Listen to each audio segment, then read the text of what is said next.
Hey, happy Friday. It's Momo Love coming to you on this good feel good Friday. It's about 85 degrees here in the DMV, and I am, having a many voices of the community, reaching out to friends and family, coping with Corona, having quarantine talks, seeing how we can get through this thing together. With May being Month, Mental Health Awareness Month, I was just thinking about ways that we could reach out to each other and make sure we're all right, hopefully provide some tips on how we could, improve or, continue the continuity of our lives while we are under these stay-at-home orders. And I'm so excited to speak to my guest tonight. She is a certified life coach, personal trainer, body contouring specialist. The wonderful, wonderful thing about her is that she is also a COVID-19 survivor. And welcome. Hello, welcome. Hello. How are you? I am well. Thank you. Good. I'm outside. I don't. Yes, taking in the beautiful weather that we have. You said you're in the DMV area. Yes, I am. Okay. It is nice here in New York as well. Oh, okay. I like I had to start this uh, talking, talking quarantine talks, coping with Corona, just to check in on friends, family, business leaders, owners, and people of the community as we're going through coronavirus, and just to see how we're dealing. Maybe we can provide tips on how we could get through things. And I was telling everybody it's so wonderful that, not wonderful, but you are a Corona COVID-19 survivor, and we get a chance to see you and talk to you. And Tamika, how are you doing? I'm doing well now. Thank you. It has been quite an experience. I don't know where to begin. It has been from having, the virus to my business has been shut down and impacted from the virus, from the pandemic. So it's been quite the experience, to say the Yeah. least. Well, let me ask you this. When you first heard about it, I don't know if it was in November, December this year, when you first heard about coronavirus, what were your first? Well, actually, I heard it, to me, I really heard about it more in January, February-ish. Like I was more on the later end. There was talks about it, but I had no idea what was really happening until it started to hit closer and closer to home. So I think I was on the later side of really understanding what we were up against. I think so was our president. I I really it was one of those things that I had no clue what was about to hit us like so many other people. Yeah, yeah. And so, did you think it was just old? Well, when I first had symptoms of the virus, to me, I thought it was just the flu. It's flu like it's flu. It was flu season in March. It felt like flu like symptoms to me, and I'm very healthy. I practice a fit lifestyle, so to me, it's like I don't get sick often. So when I had gotten sick originally, I didn't think anything of Corona. No way, no. Because It it was wasn't. just regular for you, just I'm regular. sorry. It was just regular time for you. Yes. Yes. Because when I first started to feel symptoms of it, it just felt like I was tired. It just felt like flu-like symptoms to me. And then I took a few days off of work. I went back to work thinking that I was all good, and able to handle it and fight through it like any other cold or any other obstacle for me until that following week on a Tuesday, I was hit and it was like, you're not getting up. It was out for the count, in bed, had to, just rest, no appetite, no sense of smell, no sense of taste. And I had a very bad cough. So that's how I knew, okay, something's not right. My body is not fighting this the way it would normally just fight a common cold. So do you have family with you? Was family helping you, or how's your family doing? Well, my family as well. During the time while I was sick, I had stayed isolated from my family, and at that time, I didn't even know what I had. But it just so happened the way the circumstances worked out, and come to find out, the person that I was with, we both tested positive, and we both had it. So I tried to stay away from my family for as long as I could, and then once I came home, back with my family, I had to quarantine myself from my family. Yeah, So that was a big issue, because at that time you don't want to infect your children, or yeah, your loved ones that you live with. So you're really told by the CDC and medical advice to just quarantine yourself and stay away from your children. yeah. So let me go back before you even got it. Got tested and got the results. Were you just shocked and amazed at how the world was changing right in front of you? Start asking us to put our gloves on. How did that affect your mental? Well, for me at that time, when I had first had symptoms of the virus, the pandemic was happening and the lockdown was happening all at the same time. So because of that, I immediately was quarantined anyway. So I was home. So for me, it all happened all at the same time. And I was very fortunate that it happened that way, because I see over 30 women a day. My clients are predominantly women. I see a lot of people daily. And if that lockdown didn't happen the way that it did and as quickly as it did, there's a chance that I would have been infecting my clients. Yeah, So I'm very, very fortunate that things happened the way that it did. So by the time it happened, my business was shut down. We were mandated to close. I was already quarantining myself home. So I was away from people at that time. okay, okay. That's good. That's good. But they're talking about the contact tracing. Know where you might have gotten it from? Do you think about that? Well, the thing with this virus, especially if you are asymptomatic, you will not know where you got it from. If your symptoms are asymptomatic, or anyone that you come in contact with, their symptoms are asymptomatic, you will have no clue. No clue. I mean, you could start drawing charts and pie charts and all kind of line charts and graphs. You will never be able to figure out exactly. And that's why this virus is so serious, because it's hard to know where you got it from. And just think about it. Like, my first symptoms of the virus was just a cough. My symptoms of the virus was a cough and just lethargic and tired. That Yeah. doesn't sound like coronavirus at first. Right.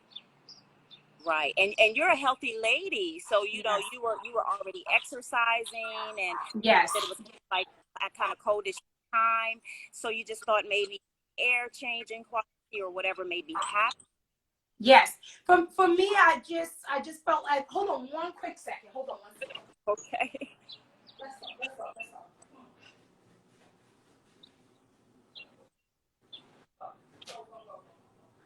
So chatting with Tamika Harden, she's a certified life coach. She's also a body contouring specialist. She's a My survivor, dogs want to be a part of the talking interview. about I how had to kick them out. was contracted the virus and what she's been going through. So yeah, Tamika, I was just refreshing everybody that's here what's happening. Let's see, it's so much. It's like I want to know all about that, but I also want to just know how, with May being Mental Health Awareness Month, Yes. and how all of these things have been tying in with your mind, your body, your spirit. I want to know, when you first got diagnosed, like you said, you had the coughing, just basic, maybe cold symptoms.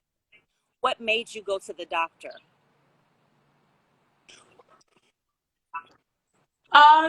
Well, what happened is I was feeling sick, and then it came to my knowledge that I had come into contact with someone who had the virus. So once that information was brought to my knowledge, I knew right away that I had to go and get tested. So when I was sick originally, I tried to call the CDC to get tested. At that time, the wait time was long. I had gotten through. I spoke to someone. They told me I would receive a call back in 48 hours with someone to follow up with me to get tested. That call came 3 weeks later. So yes, I had to be proactive and take it upon myself to not take no for an answer. Yes. So days after that, it was brought to my knowledge that I had come into contact with someone who had the virus. So I began to start my quest on getting tested again. So I went to my nearest testing site. I was turned away because I was told that I didn't have an appointment. And I began to tell the person, in charge, I said, listen, I've tried to make an appointment. I wasn't successful. He said, again, I'm sorry, we cannot see you without an appointment. You have to call the hotline. I called the hotline right there while I was waiting at the testing site, and the wait time was 6 hours just to get through to speak to someone. So I'm pleading with the attendant, and I said, listen, now I know for a fact that I've come into contact with somebody, and I really want to get tested. So he said the next day they were going to set up a trauma site, where he said your chances of getting tested are greater, that you won't be turned away. So I went back the following day. This is now my third attempt. And at that time, they did test me. They didn't turn me away. And I was successful at that point in getting it done. So you didn't have to have a doctor's recommendation. You were able to get through, get the test done. Yes, I was able to get through. So basically, the way the testing sites work, is mostly a drive-through. So you drive through the testing site. They tell you, they order you to keep your windows rolled up. Do not crack them. Do not lower them. In terms of documenting the swab and your testing instruments, they tell you to put your ID pressed to the glass. They write down all of your information. And from there, you drive up to, it's like a drive-through. And then you go to someone else, they tell you to crack the window just a little bit. And then they stick the, Q-tip swab up your nose. They swab you, they put it in their thing, and they send you on your way. And they say you'll get a call back in a week if you tested positive. And if you don't, then you know that you didn't. And 5 days after that, I did get a call stating that I tested positive. And right. when the lady from the, First, how did that make you feel, and how did it feel?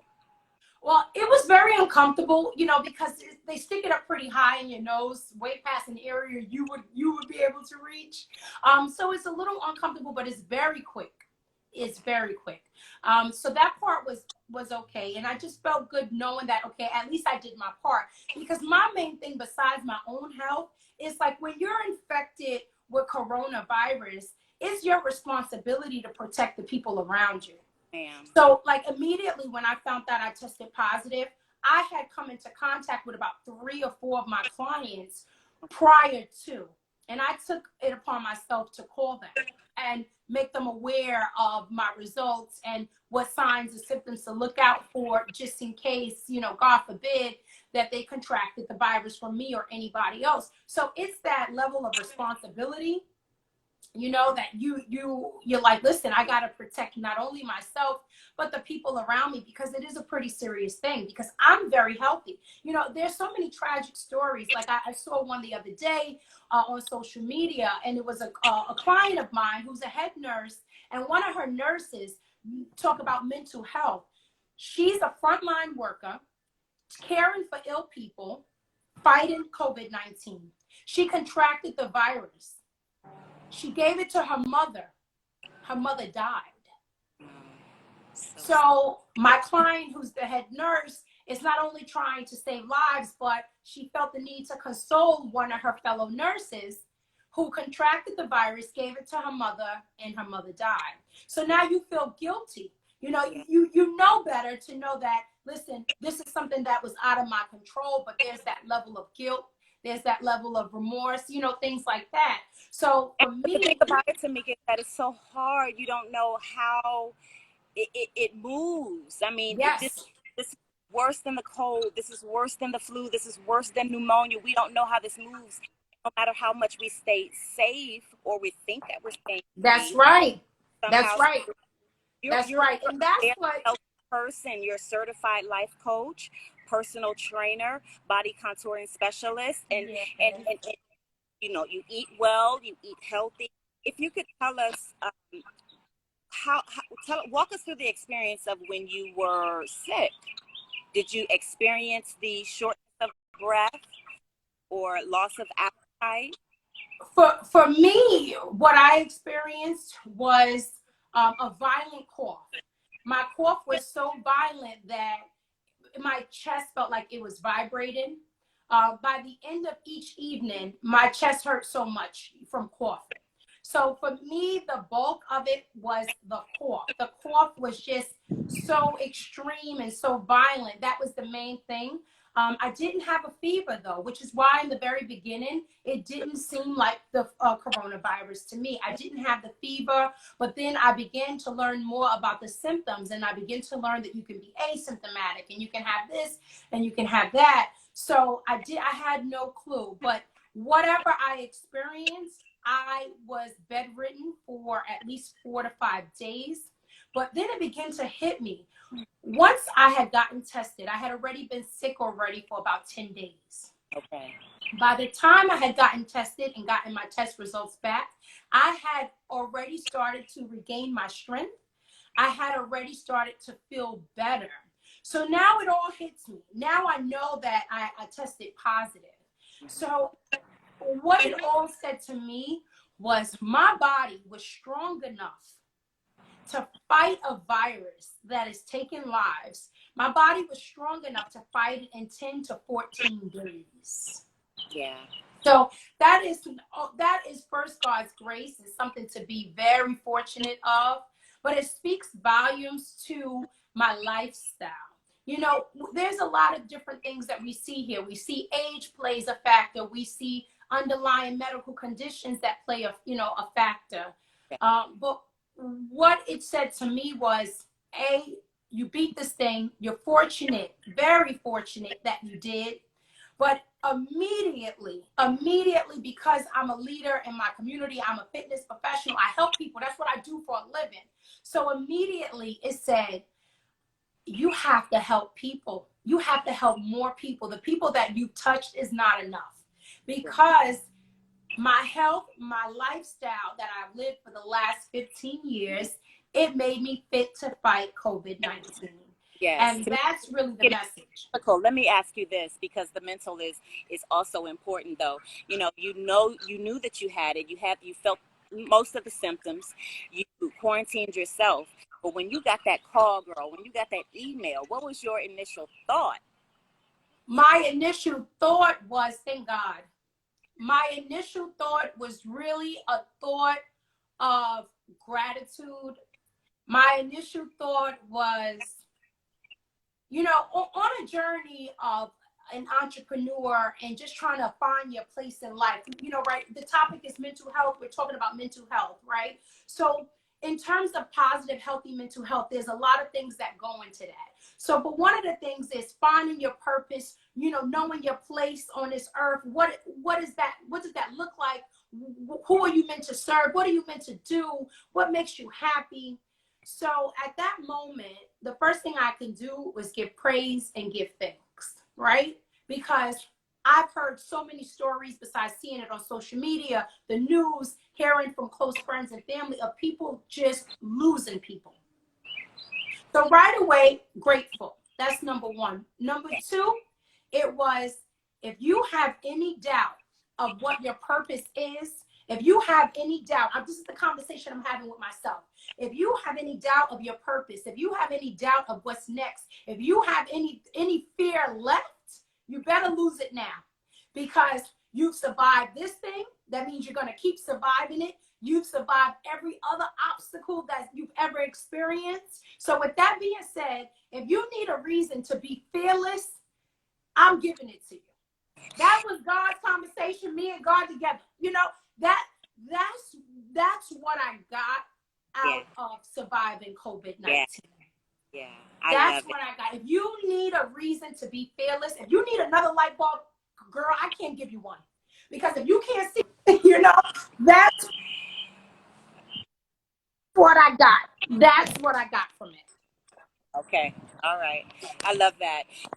Talking about the physical, like you said, you're a personal trainer, you're a body contouring specialist. You've been doing this thing for a while now, right? Yes. And I'm sure when you were at your worst, you weren't able to do your daily routine. Have you been able to get back into it? Let me tell you, that's another reason why my lifestyle is so important, because I was able to get back to it much sooner than you may think. See, what happened is my first experience of it, the timeline is a Thursday, my first symptoms of it. By that Saturday or Sunday, I exercised again. By Tuesday, I was hit like a truck. And by that Sunday, I was exercising again. So I was exercising off and on while sick, and I didn't even know it. But I knew something was wrong, because the first time I exercised, I was out of breath and I was nauseous. It felt like how some of my clients feel when they exercise for the very first time with me. I felt like that. So I remember being in the gym with a client. I was exercising with her, and I said to myself, I said, woo, she knew that I was, coming over that cough and I was feeling sick. And I said, I must have been sicker than I thought, or it must have been worse than I thought. Yeah. And then later on, I found out about it. But I was nourishing my body the same way that I would, if I was well, when I could, because for days I couldn't eat. Yeah. But I really went right back to my normal routine right away. And body movement is very important, because it really does. It wants to get into your lungs. It wants to attack the body even more, So allowing your body to just be at rest and allow it to just attack is not really what's recommended either. Yeah. So it's so funny.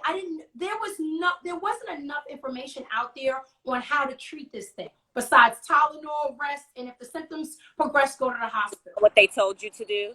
Yes. So it was like, I just had to handle it the best way that I saw how to. And that was just my normal vitamins, juicing and body movement the moment my body said yes to that. Yeah. Yeah. So, can you give us some physical tips? Because, the walls are closing in. It is getting warm outside. People are going to get out there, ride their bikes and walk. And in addition to that, what kind of things can we do for those that choose to stay home? Maybe not have a backyard, maybe have a balcony or a small front porch. What kind of quick little 10-minute, 15-minute can you give them?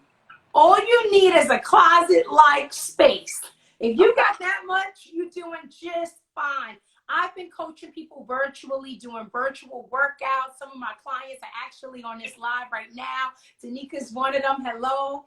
And my clients have been successful. I have several clients 10 pounds down within the first 30 days of the quarantine. So what we have to do is even though this may be our new temporary normal, the best thing in life when you're faced with a challenge or adversity is to find a way to make it work. Right? Because you will exhaust yourself in the shoulda, coulda, wouldas, why me. So when we speak of mental health, right now it's important and that's why I took to social media immediately, because I knew I had an idea of what was coming because I was feeling it. And if a person like myself, I'm like, woohoo most of the day, okay? Give me coffee and it's elevated. Give me a green juice and girl, I'm doing jumping jacks, okay? So that's me naturally. So if I'm having a hard time some of these days, imagine the average person who is not woo-hoo ready to do jumping jacks at any given moment, So I said, the best thing that I can do is to help people the way that I help myself mentally. And body movement is very important, because when you work out, you naturally release endorphins. Okay. So those are the same hormones. Okay. You ready for it? They're the same hormones that you release during an orgasm. All right. So but think if we about. had to choose, Tamika, if we had to choose. I know. listen. I know it's not the same experience, but it's the same hormone. Okay. So when you put it like that, you get my point. So what it does is it elevates your mood state. It enhances your mood state in a positive way. Okay. So that's why I always encourage people to go for a walk, exercise a bit when you're depressed, you're feeling down. It will really, really make a difference. So the reason why I'm teaching virtually and doing all these things online is because I really want to keep people's spirits high, because I know my undergrad is in psychology, minor social work, life coach, all these things. I know how important that mental health piece is. So I'm glad you said that, because we talked about the mental, we talked about the physical, and connecting with others is so important.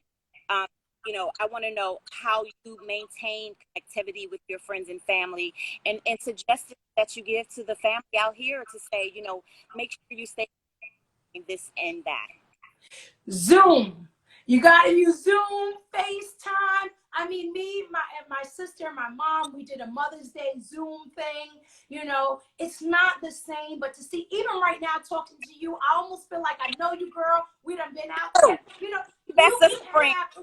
It's not the same interaction, but it beats a blink.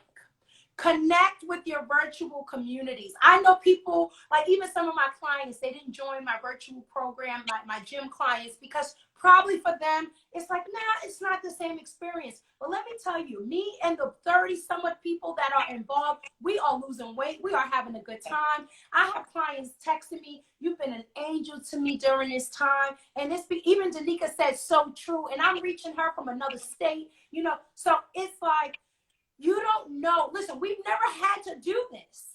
Yeah. Right? So it's worth trying it. Try to connect.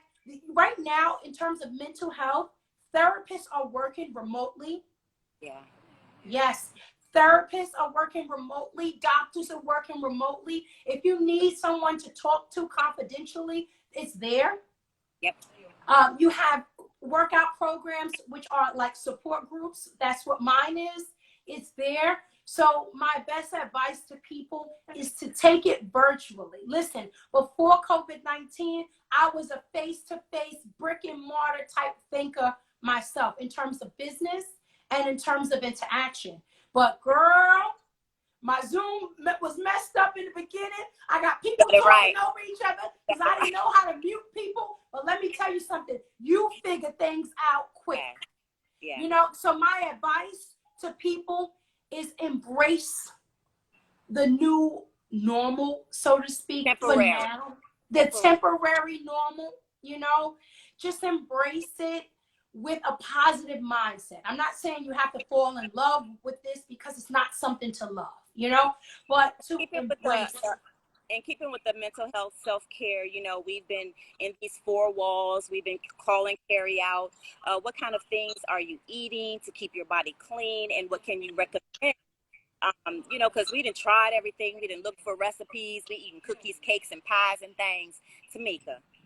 Listen, so this is my rule of thumb. I tell everybody, I tell my clients, don't buy it. Leave it in the store, because let me tell you something, honey. Even me, with all the discipline in the world, me and my cabinet's got a love-hate relationship. We got a love. I just be walking past them for no reason. It ain't even time to eat yet, you know? So it's like, you have to be, listen, we're home. So, hold on one second. I'm trying to cut this off because it's going. Oh, sorry. Hold on a second. We're home. It's our conversation. So we're home. We can't help that. You know, it's what we're going through. So my best advice is to try not to stock the cabinets with too much processed food or sugary snacks, or just snacks in general. Limit yourself maybe to one or two. You're only human, right? So like if I'm craving something, I'd rather just have it on a Saturday or a Sunday. Maybe you might want to order out, Uber Eats, whatever's local to your neighborhood. But try your best not to stock up with the items, because if you do, you're gonna eat them. Yes. So try to limit how much you buy, because it will help you while you're home. Listen, when I walk past my cabinets now, it's almond butter, almonds, and yogurt. You can't overindulge in that. So you're going to look at the cabinets and you're going to turn around, because it's not much fun in that. You know what I'm saying? Save it for a cheap meal. My client said a cheat day. Treat days, no. Yes, treat days, no cheat days. Okay, And just we'll go with that. All right. So tell us about this Body by Tamika challenge. What's that all about? yeah, so right now I am helping people virtually do exactly what you're talking about. So what I am right now is I'm a coach, I'm a therapist, I am all of the above.